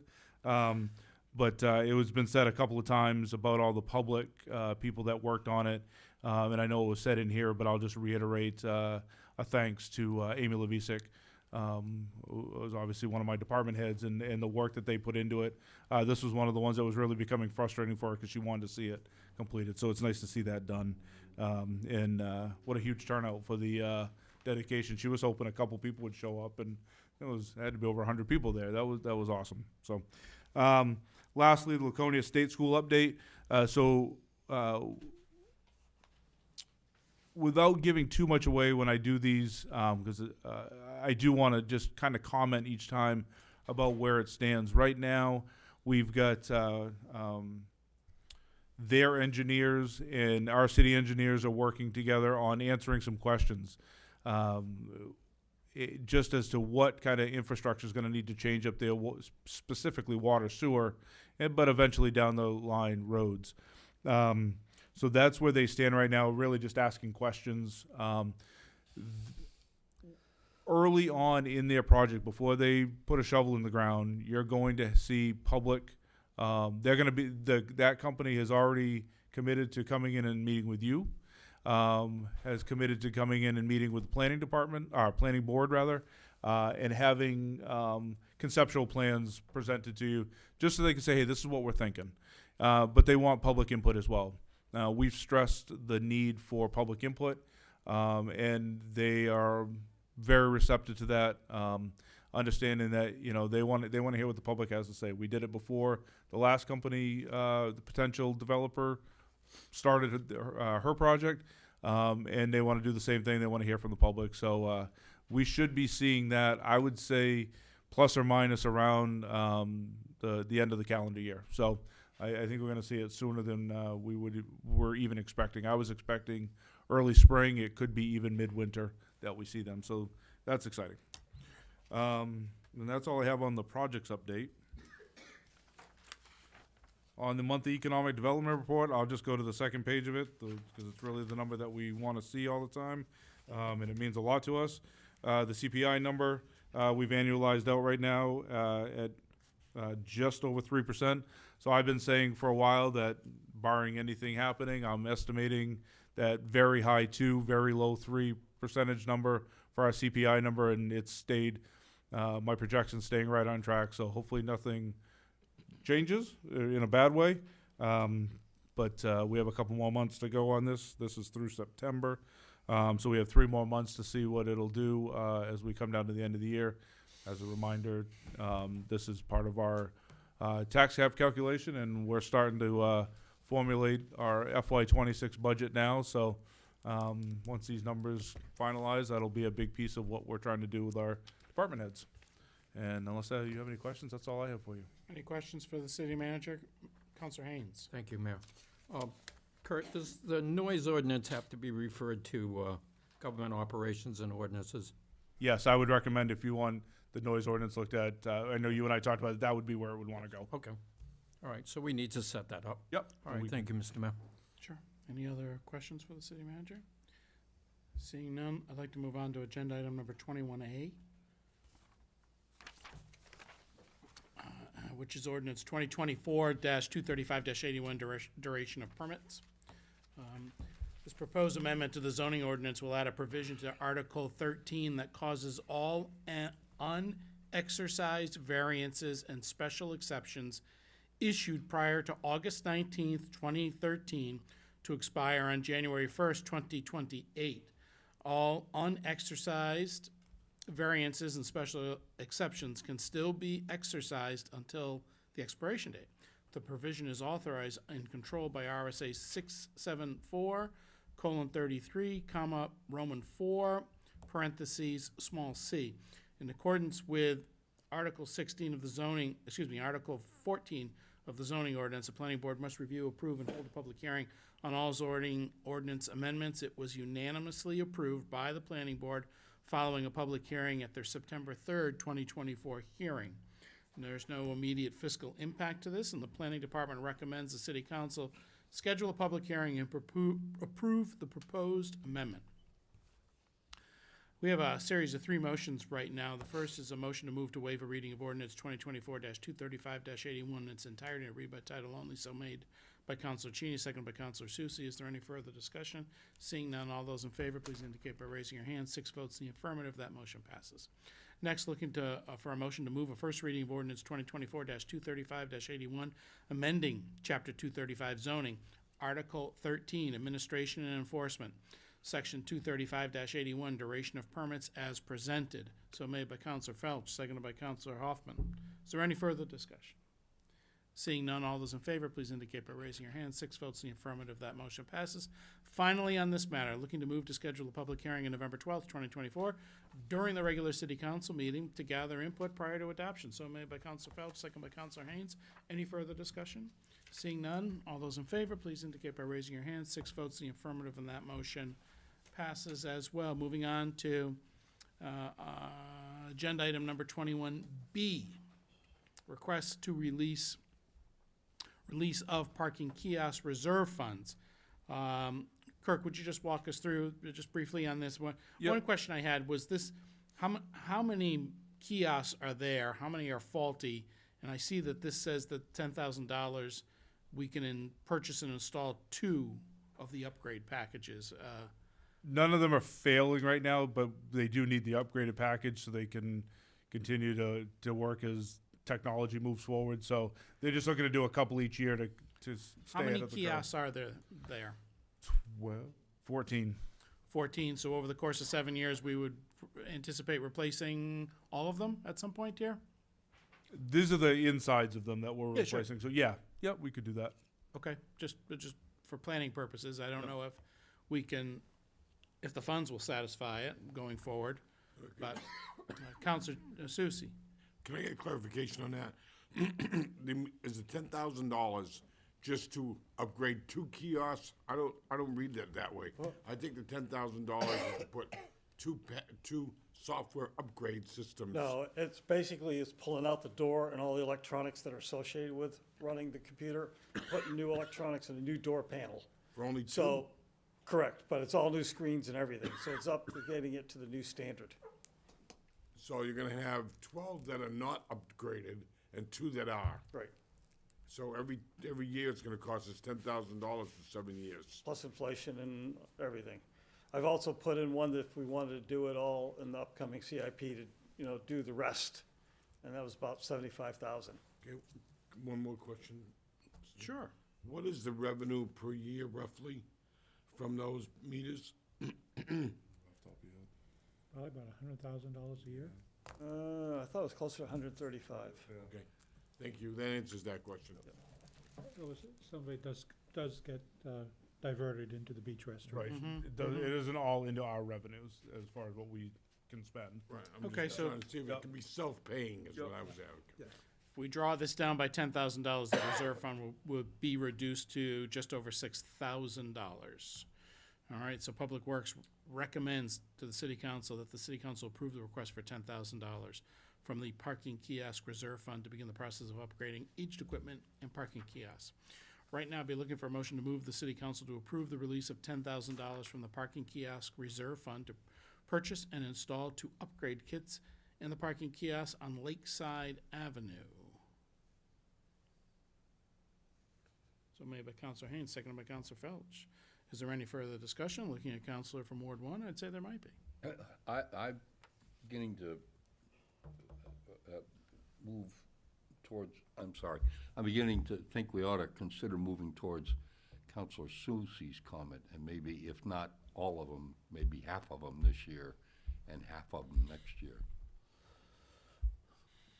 Well, but you're going to be diverting funds, these funds are swept out and used for other things. What may not be a bad idea, I'm not taking issue with it, but the money's gotta come from somewhere. If we're doing it for $5,000 per, that would be 35, and we have, how many down there, 22? 14. 14. We have a total of 14? I'd go, So 30, that'd be $35,000 to do half of them. I'd go back to the vendor and say, I wanna do half of them, give me a better price. That kind of goes without saying. I'm just saying you're going to draw down, you're going to draw down funds that are going to other areas of the city, and you might want to know where that's coming from before we do this. Tony's got,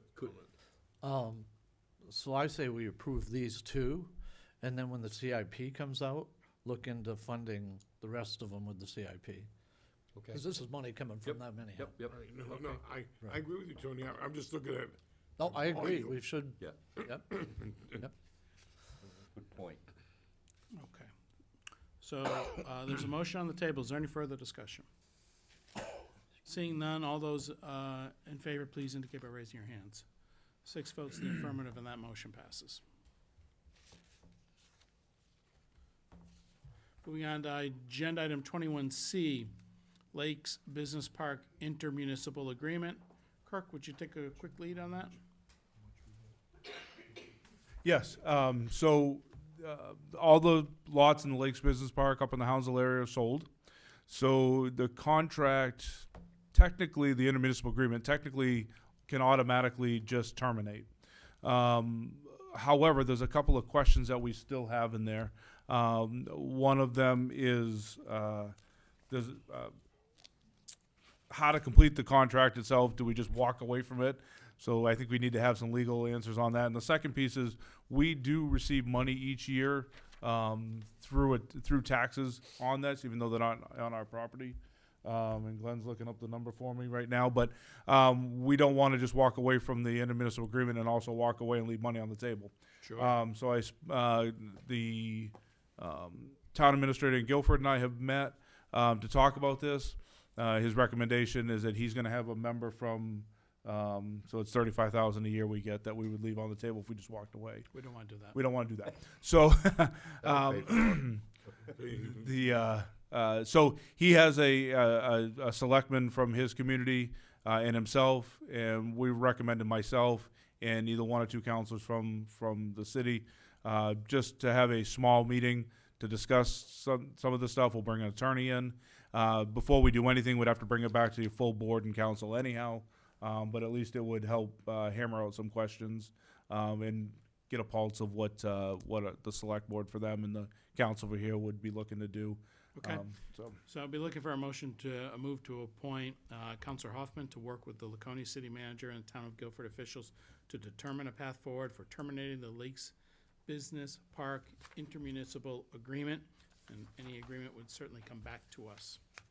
So made by Counselor Felch, seconded by Counselor Haynes. Is there any further discussion? Seeing none, all those in favor, please indicate by raising your hands. Opposed? 6 votes in the affirmative, that motion passes. Thank you, Counselor Hoffman. Sure. Agenda item number 21D, request to approve using TIF funds to rebuild and reconfigure the Weirs docks. This was a project that we thought we were going to start a few years ago. Unfortunately, COVID hit, and the BIG grant that we had expired. So, as part of the fiscal year 2025 approved budget, $100,000 was allocated to the Weirs TIF district to assist in funding the Weirs dock project. Councilor Felch, Councilor Manager Beatty met with the Weirs TIF Advisory Board at their October 24th, 2024 meeting to discuss this topic. The Weirs TIF Advisory Board voted affirmatively to recommend to the City Council approving that the city manager secure financing for the full project to be paid for by future Weirs TIF incremental funding. The final updated cost estimates and permitting requirements will be received by early December. Work could start as early December and could be completed by the summer boating season. The estimated cost is $1 million. The city manager recommends holding a public hearing at the November 12th, 2024 City Council meeting to support using Weirs TIF funding to finance the Weirs docks rebuild and reconfiguration project. One thing I think we want to have a good handle on when we get to voting, not tonight, but in the future, maybe it's on November 12th, is some sort of projection on the TIF and where it stands and you know, what the pay down would look like there. But it certainly seems to me that the TIF, yeah, it certainly seems that the, It'd be no more than 10 years. Well, we could put the meters on we could put these meters up on those docks. we could do that. Who's ever got those big boats can afford that. We're trying to bring them in from other cities, They'll other come in. towns, not driving them away. Yeah, I don't think we should be increasing taxes on people at all. I don't know, I'm just my gut talking there. I just want to make sure we get I it want back a in a motion reasonable to- period of time. Looking for a motion to move to schedule a public hearing during the City Council meeting of Tuesday, November 12th, 2024, to obtain public input concerning financing the Weirs dock project using tax increment financing district funds. So made by Councilor Cheney, seconded by Councilor Felch. Is there any further discussion? Seeing none, all those in favor, please indicate by raising your hand. 6 votes in the affirmative. That motion passes. Moving along to agenda item 22 under unfinished business. This is a request to declare Plantation Road in Colonial. Mr. Mayor, might I, one last new business item? Sure. Just keep in mind, the public wasn't notified of it, though. Be cautious of that. Okay, I just wanted to ask if we could vote to instruct the manager to look for a law firm that deals with health. Yeah, so there wouldn't be new business. So this would emanate from council comments, which you made. Yeah. We'd be looking for the city manager to begin some groundwork and finding out, could the city's interest in regards to the Concord Hospital Laconia be represented by a law firm that specializes in these matters? And I would suggest that the city manager bring the options back to the council, maybe at the next meeting or the following meeting for us to consider, as well as an estimate of what the retainer up front would look like and estimated cost of what this could be, which might be pretty unclear right now, but we should know what it's gonna cost. We should also know where we're getting the money from. Okay? Yep. I don't think it's a motion, but I think I think if there's consensus, I can start doing the work, because we're not approving anything, but. Yeah. There's no money being spent, so. I don't think, yeah, it doesn't need to be a motion. Fair enough. Thank you, Councilor Cheney. Happy to help.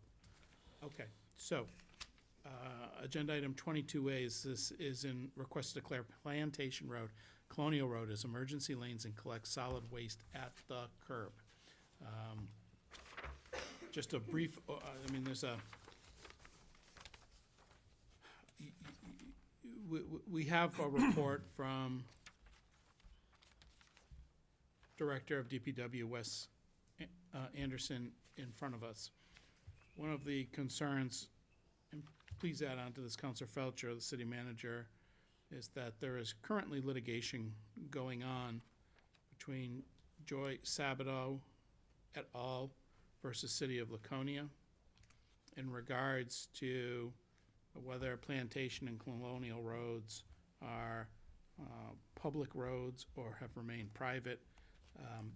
I don't think we're going to have a decision on that before the winter. It may not come at the earliest until the spring.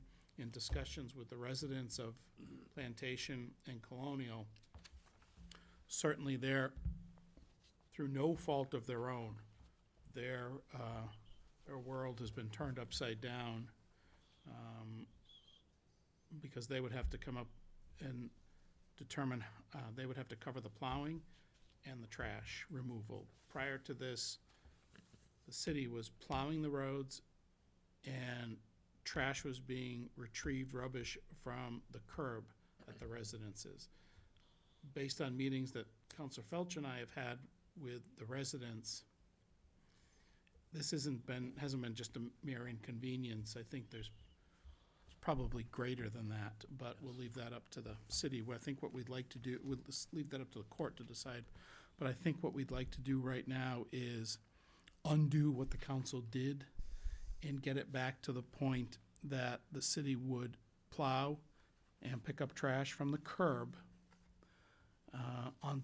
and we would do that until we receive a decision from the court system as to who prevails in the lawsuit. And by this motion, it would go out until April 30th, 2025, which hopefully is the end of winter. We won't have any snow after that. I think this, what we vote on tonight, should outlive even a decision from the court. If a court decides this in January or February or March or early April, I still think this should prevail if we can. It's just taking us back to where we were for many years, hopefully not impacting the lawsuit in any way, shape, or form. Is that your understanding, Counselor Felch? And Yeah. Yes, Kurt. and I think if you chose to do that, I understand your point on what happens if the court case gets settled in January, say. So Yeah. when you read the motion, we'll just need to make an adjustment on verbiage just to make sure that it kicks it out all the way to the April 30th I think we just date. want to figure in there somewhere there should be Yeah, regardless. I mean, of- it's easily adjustable. I think, and there is two motions in there. The emergency lane doesn't statutorily allow for trash pickup. That's why there's two separate motions in there, and done on purpose that way. Okay, let me see if I can get the language on this correctly. Looking for a motion to move that the city council declare Plantation and Colonial roads as emergency lanes, with the declaration expiring on April 30th, 2025, regardless of whether the decision of Joy Sabato et al. Versus City of Laconia is determined prior to April 30th. Yeah, that would work. That sounds good. You there? Yep. Second. Got that, Katie? Yes. Any, Who made the motion? Counselor Felch, second by Counselor, excuse me, Counselor Cheney, Counselor Felch was made the second, yes, sorry. Either way. Is there any discussion on that? Just want to make sure our legislative intent is correct on this. Regardless of what happens in the lawsuit, this will extend to April, this motion will extend to April 30th, 2025. Yeah, it only makes sense that we don't make them go and try to find somebody to plow in the middle of the winter when everybody's already Okay. contracted. All right. Any further discussion on this? Seeing none, all those in favor, please indicate by raising your hands. That's 6 votes in the affirmative. That motion passes.